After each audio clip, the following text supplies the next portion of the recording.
Welcome to Roxy's New Life English episode 1. Sorry, I feel a bit stressful and embarrassed. But anyway, before I start, let me give you a bit of preparation. So English is not my native language. I cannot speak as fluent as you may do.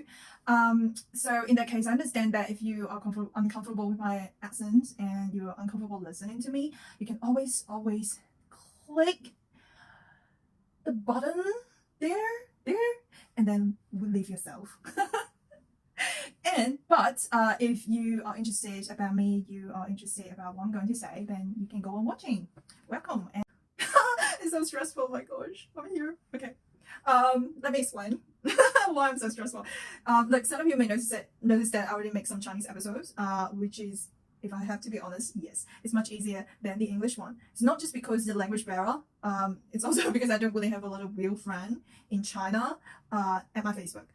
Whereas I actually have quite a bit of co-worker and colleagues from my previous working experience in Australia at my Facebook, which is just a little bit stressful. Let them know who I really am. You can make fun of me in front of me. It's kind of anyway. So yeah, so some of you may notice that I'm wearing a Chinese traditional clothes, which I just received this morning, and I'm very excited about this. So I'm wearing this. Let me show you a little bit.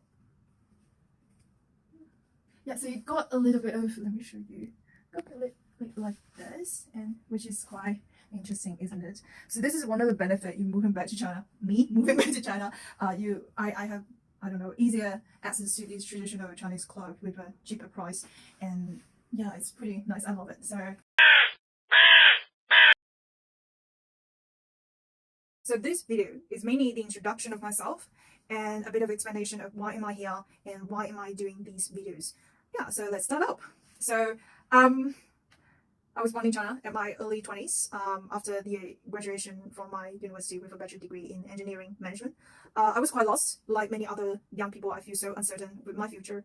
And as the only child in my family, I was well looked after and I gained quite a bit of attention from my parents. This could be quite breathless, especially my parents are working in the same industry as mine. And they thought they prepared a career path for me to make my life easier. Whereas I was quite rebellious and I was feeling this urge to prove to them that even without their help, I can do better or I can achieve something even without their help. So I choose the other path. After the big fight with my family, I traveled to Australia for my further study.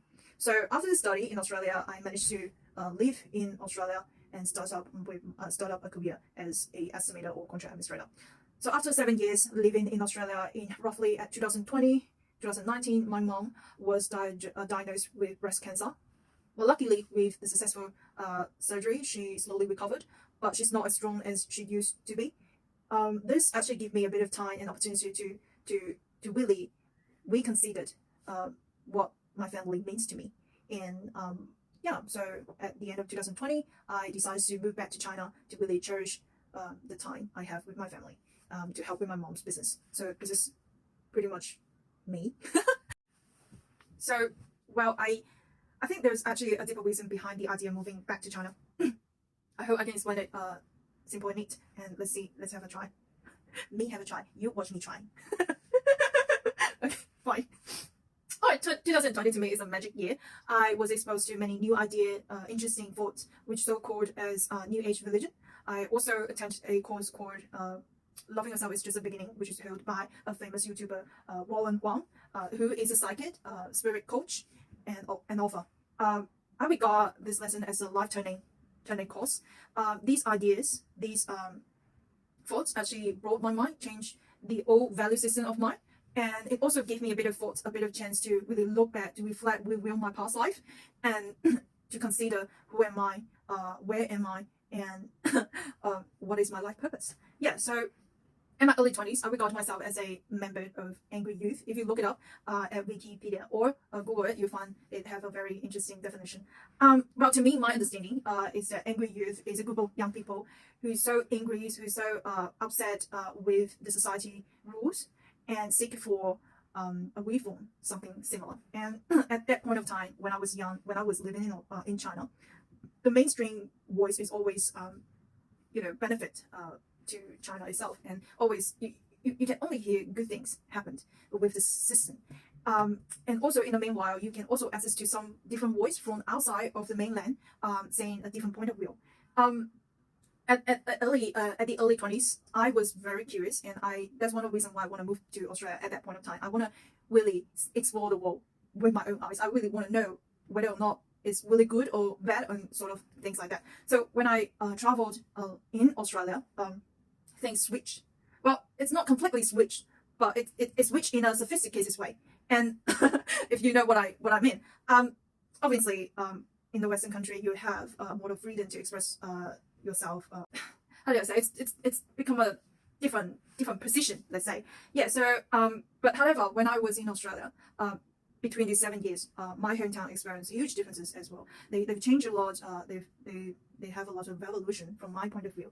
And this time, I don't want to be a member of Angry Youth anymore. I want to see it through my eyes with more of a objective point of view. So this is part of the reason why I want to move back to China. I want to do in a way, it's sort of my way of stepping out of my comfort zone, and I just want to live the fullest of my life. Yeah. And also making a video, why am I here making these videos, is also one of the reasons. Learning from the lessons of loving yourself is just the beginning. I know that 2020 is a turning year.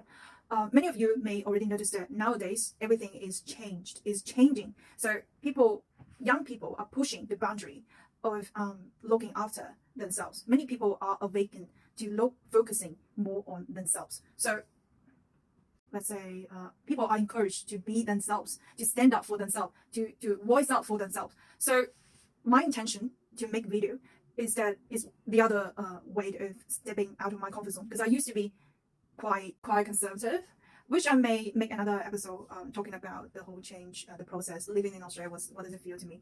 Also, don't get me wrong, I regard China and Australia, both China and Australia, as my home.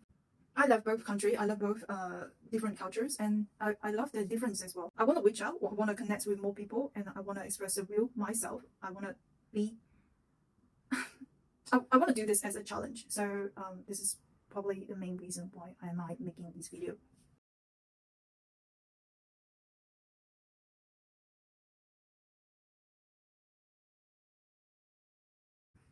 To finish up, let me share a quotation from Marianne Williamson.